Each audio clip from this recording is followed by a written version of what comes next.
A lot. Oh shit, we live, Dave. Yes, Shit, this is sir. all right. Welcome We back, everybody. live, big man. Everybody, yeah, what's up, TK?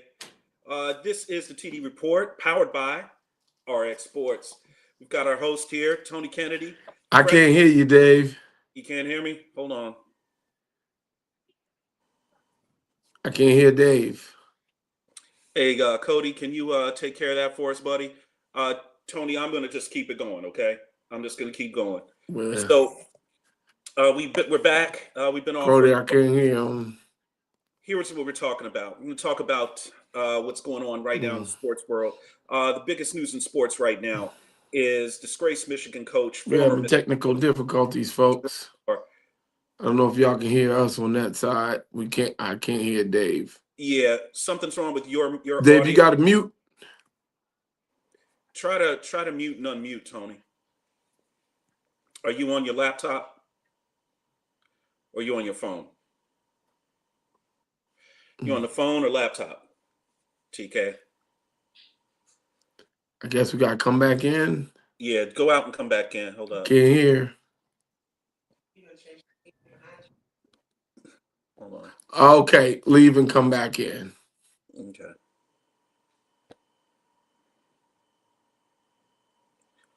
So while Tony's gone, we're going to talk about Sharon Moore from the University of Michigan, disgraced coach now. I don't even know what to say about it. If you haven't seen the news reports, Sharon Moore was fired yesterday as head coach of the University of Michigan. We'll call it malfeasance. Apparently, he was in an extramarital affair with a Michigan staffer, one of the staffers at the University of Michigan, and there was an issue between the two of them where after he was fired, he threatened to kill himself and then went to the woman's home with a knife and then was arrested. So that's get any news about the arraignment today. Um, Tony, you back? Yeah, I can You hear back? you, brother. You can hear me. Perfect. We're Yep. talking about University of Michigan coach Sharon Moore here on the TD Report. Just a really messed up story, just in general. And for the purposes of this, look, we can all kind of giggle and laugh about stuff, and that's fine. On our show, we're not going to clown nobody. This situation was bad, okay? As a college football coach, as a head coach, as an assistant coach, you cannot do the things that Sharon Moore did, No. period.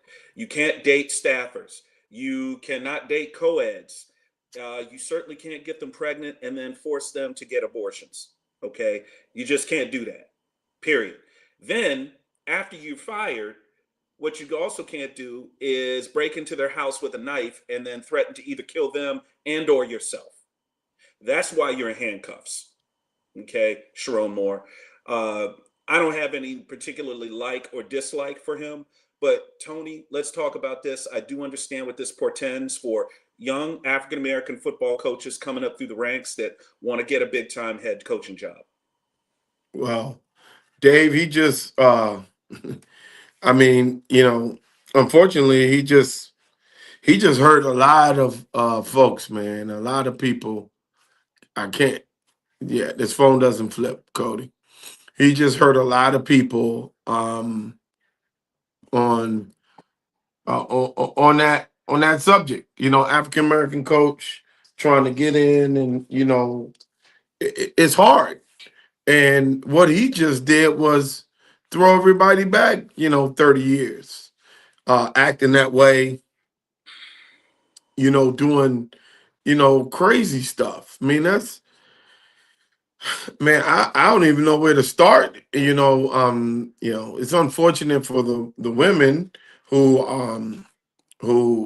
she had a knife put to her or whatever they said that broke into her house or whatever. I mean, There's what? allegations of Tony. There's allegations of stalking, coercion, financial malfeasance, where he gave her a 55% raise.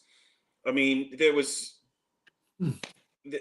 I don't know what else to say. I mean, guys, for those of you who've watched the show for a while, and we want to thank our followers and our viewers for sticking with us during hiatus. I mean, The look on my face says it all. I don't know what to say. I mean, there's stuff you can do as a college football coach, like get your mama some tickets to see you coach, Yeah, and then there's some stuff you can't do. And there's a litany of things that he has done that as a college football coach you cannot do. I am pretty much secure in the fact that Sharon Moore will never coach again at any level ever again. You ever can't again. you can't come back from this. You can come back, Tony. Am I wrong? You can come back from a DUI.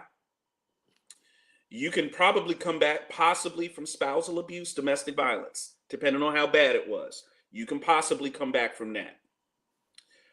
You can come back for cheating, as far as on the field or whatever, or paying recruits, even though paying recruits isn't illegal, but there are still rules around NIL and how the money is divvied out or whatever. You can break those types of rules, but what you cannot do is about 4 of the 5 things that I've just mentioned. Okay, it's in academia, Tony. That's the thing about college football. It's an arm of academia. If I'm an English professor, right, at a college, I'm the head of the English department, I can't date a new professor that we just hired. That's under me in the hierarchy. Can't do it. Yes. Now, if my girlfriend is over, I'm in the English department. If my girlfriend is over in the math department, where I don't have anything to do with her getting hired or fired, I can't promote her, I can't Mhm. get her a better job in her department, right? We can date and we can get married. That'll That work. You can that do that. is correct. I've seen, and you and I have been in big time institutions. We see it all the time. Oh, the English professor, she's married to the head of the physics department, right? Okay. Nobody says anything. But if that same physics professor is dating his TA, he gone. Yep. He gone. Yep. As I recall, I think was it Dana Chapman used to be the coach of women's basketball at LSU. Pokey Chapman. She was the head basketball coach for women's hoops, and she was dating She was dating either a player or a former player that was an assistant coach. Adios. Gotta go. You're out. Like I said, there's a whole lot of things you can and can't do in this world, right? And Sharon Moore did about 5 or 6 of them that you can't do as a college football coach. So if you're a young coach now, if you're watching this show, you think you might want to coach or whatever, heed our words. Look at this show, go back over the list of things I said you can't do. Don't do that. What you think about that, Yeah. Tony? Don't Yeah. do it. I mean, and it doesn't help that he's African American, man. That It you hurts know him. It does that younger coaches, but yeah. there won't be. I don't think there's going to be a straight up kibosh on young black coaches getting promoted and so on and so forth. In college football, the key is this, Tony, and you know this. Just do your freaking job. Do your job. Do a great job, and generally you will eventually get pushed up through the ranks. You will eventually get your jobs, but you're not going to be a. There's no quick rise to the top, and Yeah. you can lose what you had. You done this for 15 years. Get to a point. I think I want to date a cheerleader, and then everything you did for the last 15 years, out of there, it's gone. Yeah, it doesn't make sense, Dave, and I really can't explain it. Hey, And then short. to go Sorry, get arrested. So that's not yeah, cool. it's Hey, yeah. let's move on to college football. Let's move on to something a little more a little more fun to talk about. Let's talk about that college football playoff. First of all, I want to give off the top of the show. I want to give some love to my boy Derek Higgins, Duke graduate. He went to St. John's with me. He went to Duke the year before I went to UVA. So he played football at Duke when who was it? Steve Spurrier was the coach back Yep. then. They the next year he was there. I think he would have been a sophomore or a redshirt freshman. I can't remember which it was. That was '89. That was the year that they tied with UVA for the ACC championship. And all these years later, finally Duke gets the ACC title game and wins it. Beats Virginia in overtime down in Charlotte. So congratulations to the Dukies. Unfortunately, there is no memorandum of understanding that gives the ACC the automatic bid. So the only teams from the ACC that could have made the playoff would have been Miami because of their ranking, UVA had they Yep. won the ACC championship. Those are the Hmm. only two. And then we come to Notre Dame, who is not a member of the ACC in football, therefore are ineligible for the ACC title game, which means they got left out. A lot of Notre Dame fans, a lot of Notre Dame, the AD has been very large on ESPN talking about it. Tony, explain to folks why Notre Dame got left out and explain why they are upset with the ACC. First is head to head. Notre Dame lost to Miami, which was technically the last team in. So if you look at the last team in by their thing, first thing is head to head. Um, those are things you got to win when you're not in a conference. Notre Dame chooses to not be in a conference. I mean, it's a financial windfall for them, but you better be going 10-2, 11-1 every year, 12-0. Mhm. Because if you don't, then they're going to dissect each game in there. And you better have beaten one of the top teams in each conference in order to be at that. Now, let me get it straight. Notre Dame has now they have a rule now, if they finish in the top 12, no matter what, they're going to be in. So, and that's a good compromise. It's a good compromise so they can stay independent, play all the big teams and do what they want to do. But they have no room to cry right now. They lost to Miami, who's in, and they lost to Texas A&M, and Texas A&M and Miami play each other. So if Miami beats Texas A&M, it almost justifies why Notre Dame was left out. Mhm. Think about it. So it's also Notre Dame has its own TV deal, okay? Hmm. And when I talk about their own TV deal, everyone's known for years. Notre Dame plays on NBC/Peacock every Saturday. So all of their games are nationally televised. However, they get to keep 100% all the dough from that TV deal. That is all their money. So if you want to bring them into a Big Ten or an ACC, there's another pot of money. There's that big chunk of money that Notre Dame gets that all your other conference teams don't get. Now, a lot of people don't understand, Tony, even after we've all been sports fans, most of us for 40 some odd years, how a conference works. Who is the boss in the conference? It's the conference freaking commissioner. That's the boss. His job is to keep all the other ADs in line. So, all you people out there that like watching these mob movies, okay, there is a boss that runs the conference commissioner. When somebody screws up in the league, somebody does something against the rules, the conference commissioner is the one that issues a punishment. He's the one that gets all the other schools in line, right? However, Notre Dame doesn't have a conference. So they don't have to listen to the ACC conference commissioner. Nope. If if they don't, I'm putting up air quotes, if they don't want to, which right now they're being a little unruly and running them, I think his name is Jim Bavacqua. That's the AD of Notre Dame. He's running his mouth a little ragged today over the last couple of days. And speaking negatively against the ACC, saying that the ACC submarine Notre Dame's chances of getting in the playoffs by quote unquote pitting them against Miami. Well, Bavacqua, who else are we going to compare them to? You played them. You played them. Mm-hmm. Yeah, See, now this would be a different story had Notre Dame not played Miami correct. and they had the same record. Then Right. Notre Dame would have got in and Miami would have been left out. I think so. You know, So, I heard but from I heard from some Notre Dame guys today. That I've been friends with them for years. As most of you guys know, I went to a Catholic school, so a lot of guys I know go to Notre Dame, and that's kind of in their family. That's what they do. Great. So a lot of them said, "Oh man, if we had played Virginia this year, we would have beat y'all, and then we probably would have been in the playoff." And I said, "But You didn't play us. So you don't know if you were going to beat us or not. And as far as I'm concerned, we made it to the conference championship game and you didn't. So shut the hell up. That's what I say. That's what I say to Notre Dame fans right now. Big shut up. I'm Shut up. tired of hearing about them because here's the thing. Notre Dame has had this deal with NBC now for going on what, 15 years, 20 years? 20 years or so. They're picking up 15, 20, $30 million per year just off their TV deal. Now, if the ACC had a TV deal has a TV deal with a network, all the conference teams have to do what, Tony? Split that money.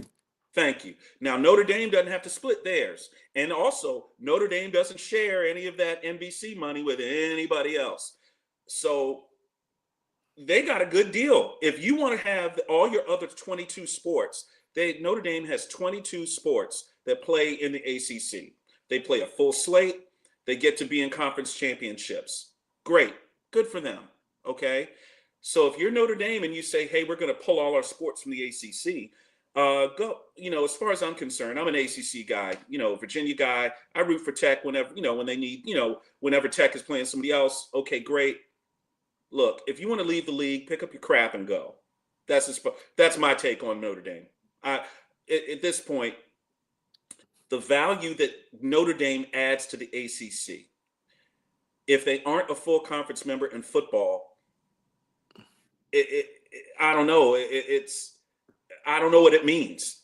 I don't know what the ACC. What's the ACC's benefit for having this deal with Notre Dame? I don't really see any benefit. It benefits Notre Dame for the other sports, so that they get the conference play for the other sports. I mean, listen, well. They're doing great in lacrosse. They're doing great in everything, Dave. Olympic sports do. They just played in the championship game last year in football. They did. They made the playoff last year. Now, Here's the thing. I saw their schedule going up to next year. They should finish in the top 12 next year. If they don't, something's wrong. They should finish in the top 12 next year. There shouldn't be a problem. With the schedule they have and the memorandum of understanding saying if you're in the top 12, you get an automatic bid into the CFP, into the college football playoff. Honestly, you can't make it every year.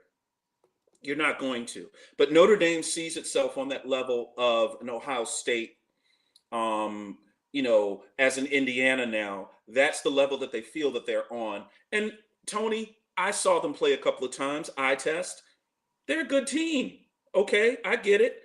But the way that major programs have got to understand in football, whether like they understand implicitly in basketball, is sometimes if you're going to have a playoff, you can't just make it 5 SEC teams, 2 ACC teams, and all the major conferences get all the bids. It's never going to work. You're going to have, Virginia losing, there was a benefit. JMU wins the Sun Belt. I think they're in the Sun Belt, right? Yep. JMU, congratulations to the James Madison Dukes. The Dukes are in, and Tulane is in the college football playoff. Do I care if JMU gets blown out? Not really. I don't care. I want to see JMU do well. But if JMU doesn't play well, that doesn't invalidate what they did this season. And coming up, by the way, how long have they been in FBS, Tony? 2 years? 3 years? Yeah, about 2-3 years. About 3 years. Look, I think Curt Cignetti, that's at Indiana now, was the coach at JMU for many years, and he a couple of years them into FCS. A good chunk. There are a couple of players that are transfers from JMU that are playing at Indiana right now, and good congratulations to Indiana. They win the Big Ten championship. They were going to be in the They were going to be in the CFP anyway. They've been top 4 all year. Great football team. Are they flashy? No.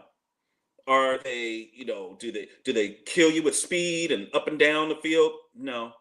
They're a damn good football team. That's all there is. Tony, you've seen them play a couple of times. What do you think about what Curt Cignetti has done at Indiana over the past 4 years? I think he's built a program instead of a team. See, people in the NIL era, everybody wants a team. Teams only last 1, maybe 2 years. Programs last a decade or more. You want people to build programs. Let's get out of trying to build an all-star team to win the 1 year. You need to build a program. And that Kirk Cincinnati dude he's building a program. And Indiana's gonna be a problem because he signed a long-term deal and he knows how to build a program. He got good coaches, he got good players that fit his scheme and his system. I'm not saying they're gonna win the national championship, but what they're doing in football right now, so let me get it right. They won the first outright conference title since 1945. Since we bombed Japan in Nagasaki, it's amazing. Since Harry S. Truman was president, Since that World was the War, last time since that they World War, won the Big Ten. yep. So, he's doing something right.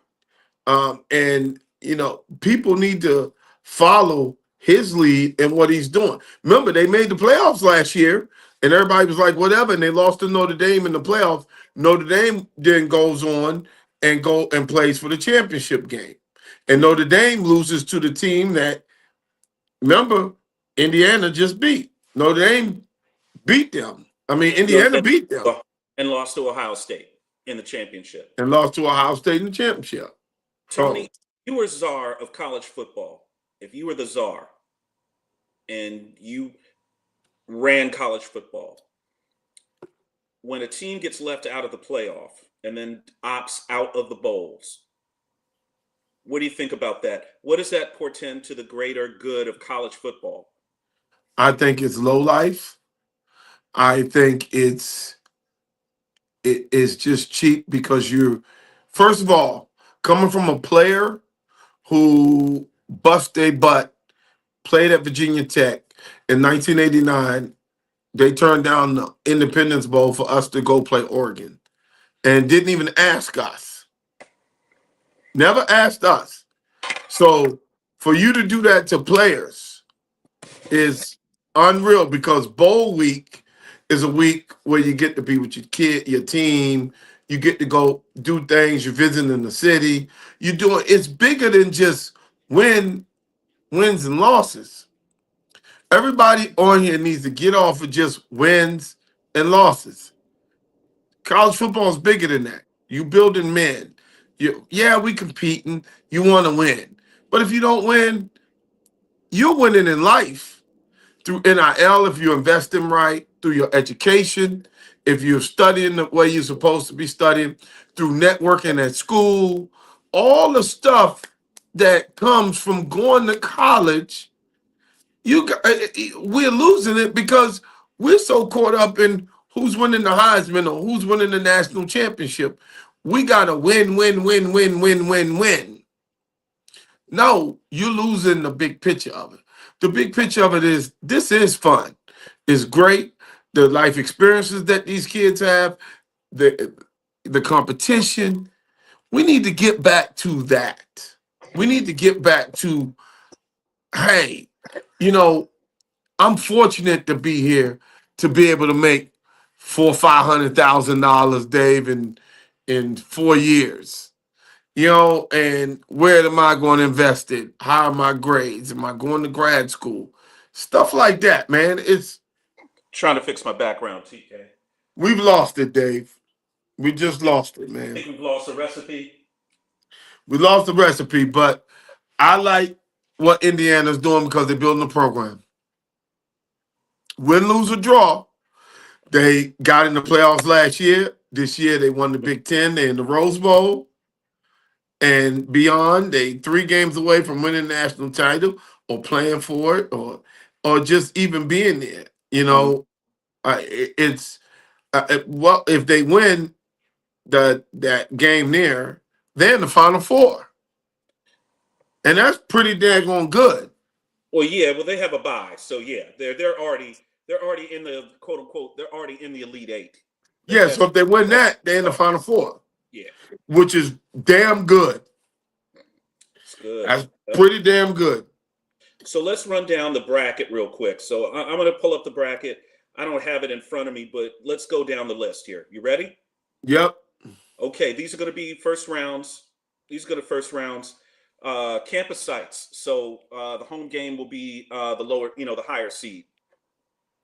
Friday, December 19th on ABC, ESPN, number 9, Alabama, and number 8, Oklahoma.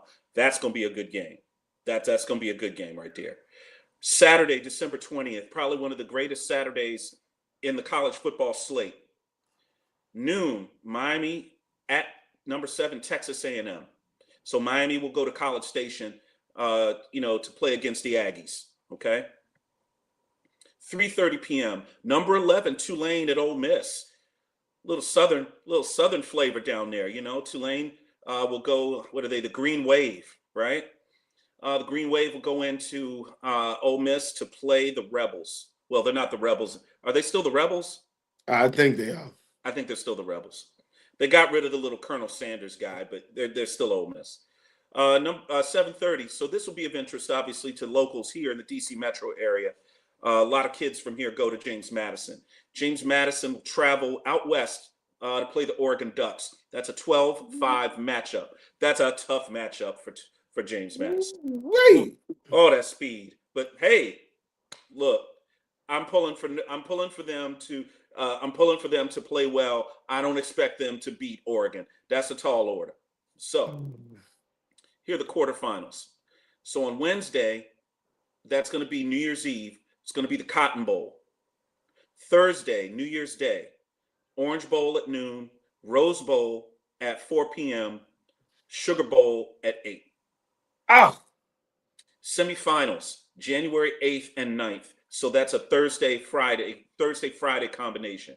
Thursday is going to be the Verbo Fiesta Bowl. And then the semifinal game will be the Chick-fil-A Peach Bowl on the 9th. That's going to be the 7:30 game. They're both games at 7:30. National title game is going to be the 19th. Going to be a Hard Rock, and that's going to be whoever's left. Down in Miami, where Cody at? Down in Miami, Cody. We expect you to be there, buddy. Get your babysitter, Ben. Get your babysitter. Get your ass out there. But some would say that this is the end of the bowl system as we know it, in terms of the bowls that don't have the tie-in to the college football playoff. So you and I grew up with things like the Poland Weed Eater Independence Bowl. Remember that? We had that back in the day. That was a fun name for a bowl. But now you have teams opting out. I think we're up to 10 teams that have opted out. Virginia, is going to go to the Gator Bowl this year. And look, Virginia hadn't been to a bowl in a few years. They're happy to get a bowl. Okay. Who y'all playing, Dave? I don't know. That's a good question. Let me see. Who does Virginia play in the bowl? Let me see. One of those SEC teams. I don't think it's an SEC team. Let me see. Let me see. Against Mizzou, yes, SEC team. We play Mizzou. Virginia has a lot to play for. We have never won 11 games in our history, and we've won 10 this year. So if you win this game, you will be the winningest team in one season in Virginia history, period. And there won't be no asterisk by it, nothing like that. You're not going to worry. So the thing is, if you're a UVA guy and you're playing there now, Sean Moore isn't going to pop up on a podcast and say, oh, the 2025 team was bums or something like that. They're not going to do that to you. UVA is not that type of school. And even if Sean Moore did say that, I would say, Sean, come on, bro. Give the young guys their due. They won 10 games this year. And honestly, after they lost the game to Wake Forest, they had a 7-game winning streak. When they lost that game to Wake Forest, they could have packed it in and then not made it to the ACC championship game. But they did what they were supposed to do. They rolled Duke at Duke and then beat Virginia Tech for the first time in what is it, 21 out of 22 that Virginia Tech has beaten Virginia. So that's a big game right there. You've got to win that game. And the pressure was on. You can't win every single big game that you play. And Virginia this year has probably played, as far as big games, they played the Duke both Duke games were huge for Virginia, right? The Wake Forest game was a big game. Virginia Tech was a big game. Florida State was a big game. So if you're a Virginia team that has been a 5-win team the last, 3-4 years, and you get into this season where you go and you play a lot of decent teams, not great, but decent, and you win most of them. Hell, Virginia almost lost to Washington State at home, and before anyone laughs, Washington State almost beat Ole Miss at Ole Miss. Washington State was not bad. They're not a bad football team. But that's neither here nor there. Hey, listen, Tony, why don't we move on a little bit? Why don't we talk a little pro football? Is that cool? There you go. You got I got some topics for you. As you can see, Tony, I've been busy today. You know how I do. I keep the game tight. Here we go. We're gonna run down the divisions. Give me a bullet point on a couple of teams, any of the teams that you hear me talk about. So we are 3/4 of the way through the season. We played about 13 games, got 4 left. All right. So we're getting very close to the end here. So these teams are starting to jockey for position. AFC East. Hey, look, Patriots are 11-2, baby. Buffalo is 9-4, Miami 6-7. The Jets are 3-10. Tony, give me something on the AFC East. What do you think about the Patriots? Well, they play the Bills this weekend, and that's going to tell me if this is going to go down to the last weekend of the season. If New England wins that game, the division is over. They'd be up 3-4 games with 3-4 to go. Got to give Drake May a lot of credit. Second-year quarterback. He's balling. He's doing what he's got to do. He's doing great this year.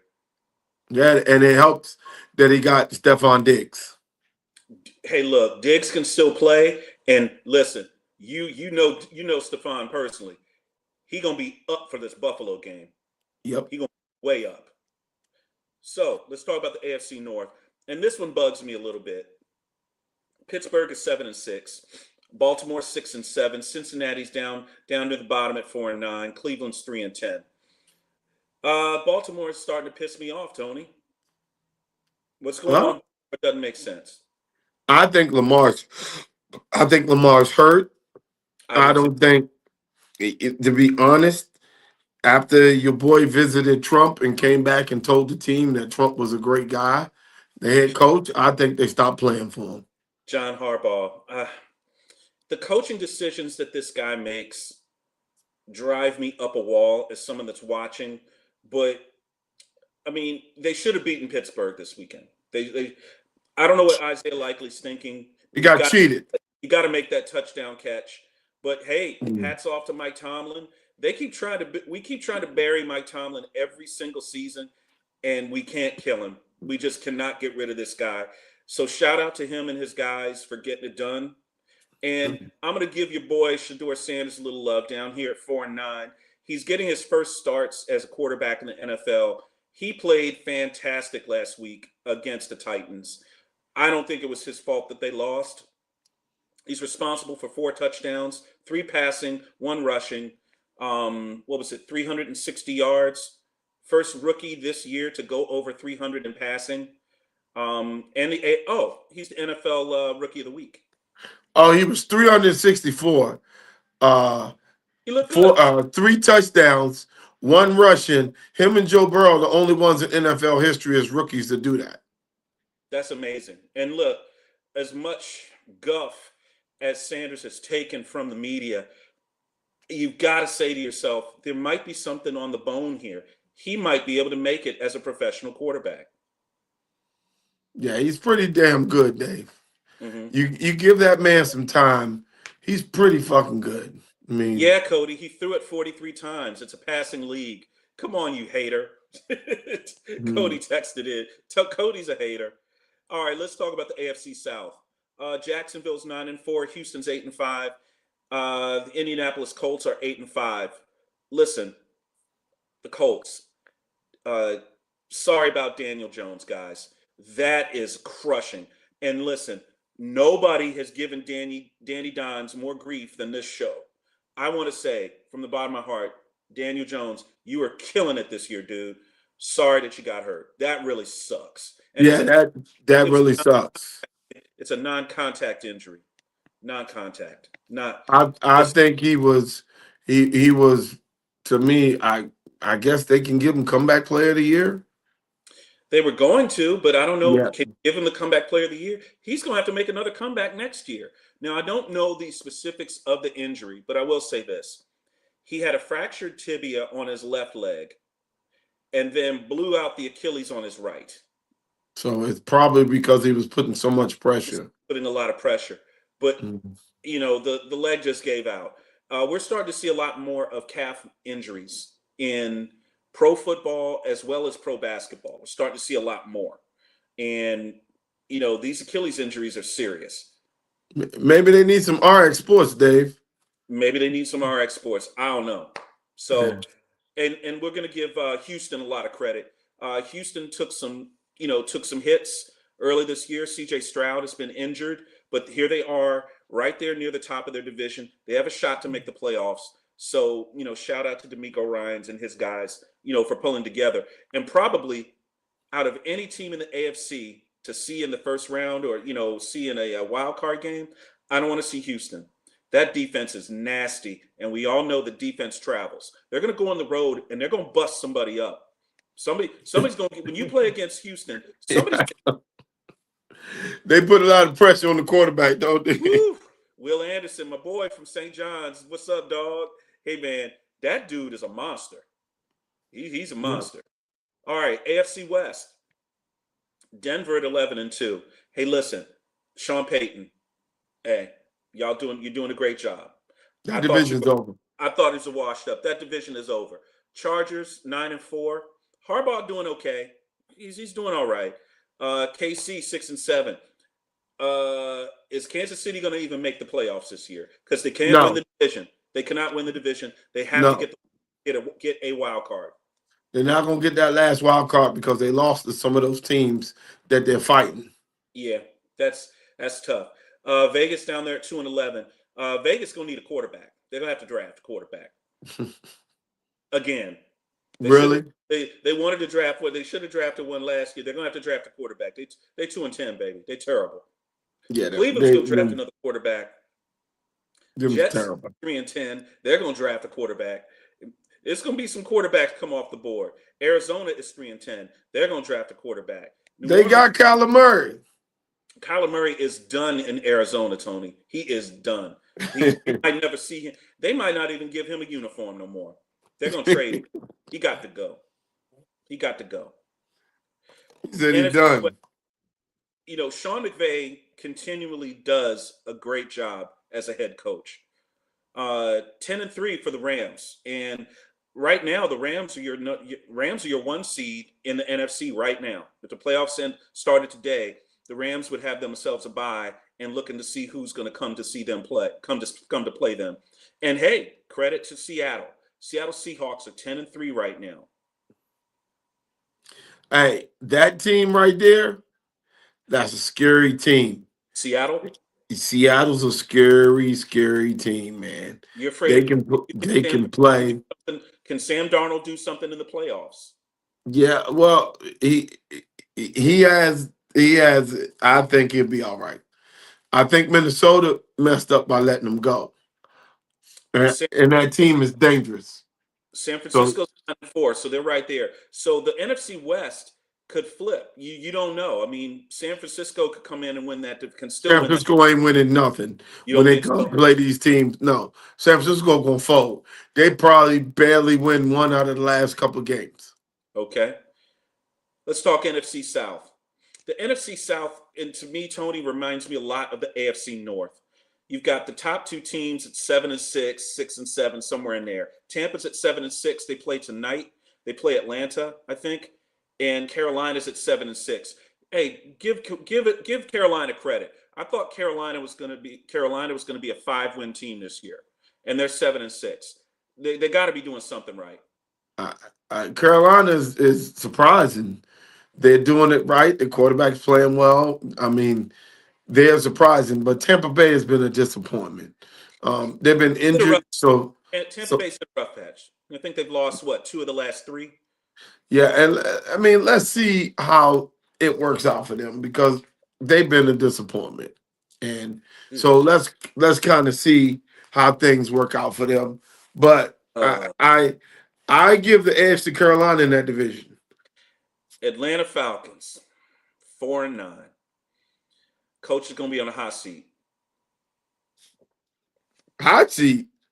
You got to be on the hot seat What next year. year is he? Next year, I think it's his second year. Yeah, no, you got to give that man some time. He had a rookie. Your quarterback was rookie last year. This is his first year. I think this time next year he'll be on the hot seat, but he got to get a couple of years I think with. Tony, the question's going to be: is Michael Penix going to be able to stay healthy? That's Yeah, that's he the can't, big he question. can't take another knee injury, Tony, because he blew out one knee when he was at Indiana. He's had that injury, and then now he's blown the other knee out. I think he's had like 3-4 knee injuries over the past 7-8 years. But Yeah, I like him as a player. I like him as a player. I just don't know if his body's going to allow him to play 10 years. I don't know, but that's neither here nor there. New Orleans sitting down there 3-10. That gumbo is sour down in New Orleans, dog. Some got to be some. They got a brand new coach, but they need a quarterback. I don't know if Tyler Shuck is it Tyler Shuff. Is that it? Yeah. I don't whatever you want to call him from Louisville. from Louisville. Hey Yeah. man, they don't like Jameis Winston. Just kidding. I'm kidding. Ha-ha. Yeah, it somehow they can't get the quarterback. They can't get right. Yeah. Is that what we call it? Can't get right. Can't get right. All right. Here's an interesting division, Tony, that I think you're going to be, very vocal about. NFC North, the black and blue division. Packers are at 9-3. Chicago is at 9-4, half game behind. Detroit 8-5, and Minnesota is 5-8. So Packers and the Bears just played last week, with the Packers getting the win down near the end. There got an interception in the end zone. Caleb Williams for Chicago in year 2 has his team at 9-4. I think he's done a pretty good job. Now the stats aren't great. It ain't pretty like every stat for Caleb Williams, but the key is the team is winning. How many yards is he thrown for? I don't know. Let's see if Cody can pull that up for us.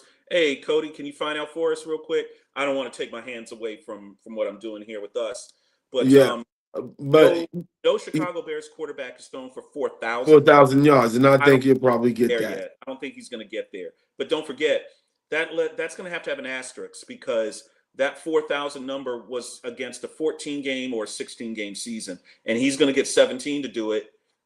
I don't care about no asterisks or whatever. That's the season. Is the season. The shit that they've been doing. No, they've never thrown for 4,000 yards, and he's probably thrown for more yards per game than any of these any Bears. ever. Yeah. Packers at 9-3. The Micah Parsons trade, you think it's paying off? And I think it is. 9-3. But they should win that division. They've been able to do whatever they wanted to do in that division for a while, until the Lions kind of came up a little bit. Yeah, it's the toughest right now. It's the toughest division in football to me. You can argue them or the AFC West or NFC West. The NFC North is the only division in football where every team has at least 5 wins. Yeah. The worst team in the division is Minnesota, and they're 5-8. I mean, yeah, you get a little bump. And they're a playoff team from last year. So yeah, it's a very tough division. And in and out of the lineup too. I mean, you need him, especially if you got that young quarterback in there. You got to have Darisaw in there. If he's out, all bets are off to me with Minnesota in terms of having a good game. Yeah, they're beat up on the Washington Commanders though, buddy. Ooh, they beat Washington down. Speaking of which, let's talk about the NFC East. Philadelphia's at 8-5. I think they've lost 3 straight. Yeah, 3 straight, something like that. Lost to Chicago, lost to Washington, and then they just lost. I mean, so Chicago, they lost to Dallas, and then they lost to the Chargers. They lost to the Chargers, so that's 3 in a row. Now they're 8-5 now. They should be 10-3, 10, 10-3, 11-2, somewhere in there. They're 8-5 right now, and they have allowed Dallas back into it. Dallas is 6-1, so the division isn't out of reach yet, but it's getting late. Dallas might have to win the rest of their games to make the playoffs. Let's say it say it out loud, Tony. Does Dallas make the playoffs? Say it right here, right now. December 11th. Do they make the playoffs? Only if Philly lose to Washington. That ain't happening. So Dallas don't make the playoffs. Yeah. Philly won't lose to the Raiders. Right. They got to play Washington twice, and they got to play at Buffalo. They're not beating Buffalo at Buffalo. So that's one loss. Right. So that gives Philly 6 losses. But Dallas has a tie. So that gives Philly the advantage. Correct. Philly has to lose 2 games in order for Dallas to win the division. Dallas only gets in the playoffs if they win the division. Right. And I don't think they'll be able to do it. Dallas has done some good things this year. And they've also done some bad things this year. So, it is what it is for Dallas.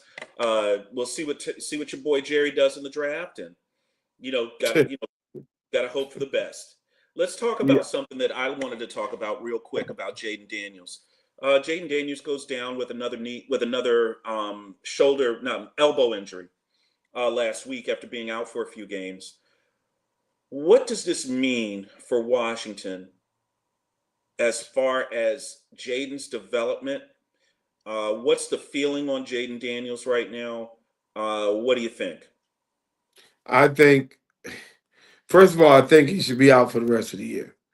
I think they need to do the proper thing of getting them weapons, get him a real tight end, get him a real number 1 receiver, get him a big-time running back, patch up the line, and go from there. That's all you can ask for. I hear the fans, he's too skinny. You wouldn't be saying that if he played for the Lions. If Jayden Daniels was quarterback for the Lions right now, he'd be the MVP of the league because of all the weapons around him. So you wouldn't be saying that. You're only saying that because you had to build from scratch. And then you let Terry. What did I tell Cody about Terry? Didn't I tell you that he was going to hurt something as a receiver when he missed time? Did I not say that, Dave, in August when he was holding out? Did I not say that on my text? You did. Okay, because I know what the hell I'm talking about when people hold out. I was there when Emmitt Smith was holding out, and how you got to bring him back. Regular football shape is different than regular shape. What's the difference? The difference is you can't simulate actual game prep. You can't simulate the actual game speed. And if you're not playing in the game, and if you're not in the preseason, and if you're not in those situations, you can't simulate that when you're trying to work out. It's not the same. And as a receiver who does all the running, you got to be careful. Those guys got to be on we call it in baseball a pitch count. They got to be on a quarter count, a play count, because they do the most running. And when you do the most running like that at that level, first thing you're going to do, pull a hamstring, quad, anything. We can go back on our text. And I said that to Cody then back in August. In September, and I said he wouldn't be ready until the 4th game, which was the Raiders game. So they should be on a quarter count with him. Now you've ruined the whole season, which hurt Jayden Daniels develop. And then you got Fat Boy Debo back there. When you needed another receiver, you need a real number 1 receiver like Pickens.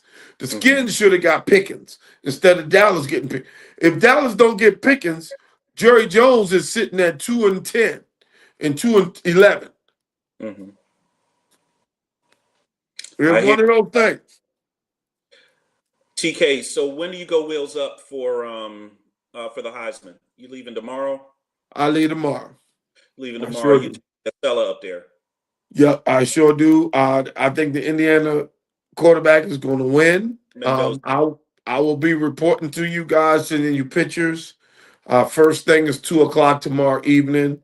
We get to interview the candidates, and I'll send you a small report back. And I think the Indiana quarterback won it because he won the Big Ten and he beat the number one team, which so happened to be the defending champions. Mm-hmm. So that's what I think. Hey, I think before I let you go, let me ask you this: any chance Ohio State wins this again? Can they run they the table? they possibly could, because remember, these games are all going to be on neutral site. So when you talk about neutral site games, remember they lost to Indiana because the game was in Indianapolis. That was an 80-20. Texas Tech won the championship in Texas. North Carolina, Duke won the championship in North Carolina. In Charlotte. Georgia won the championship in Atlanta. So all four conferences teams won them in their home state. It's pretty good. All right, TK, got to run. Thank you for joining us, everybody. Appreciate you. Hit that like and subscribe button for us here on the TD Report. Powered by Hey, Guard. and make sure, Dave, that you say we haven't been on since James Franklin. We're gonna start talking about that a little bit later and bring that to you guys and kind of give you updated. Mm-hmm. Remember, the portal opens January 2nd to January 16th. So we'll come back next week and around this time, Dave, and give them an update on the first games. Perfect. Thanks, all right, brother. Great show, guys. Thanks, Let's Cody. We're out.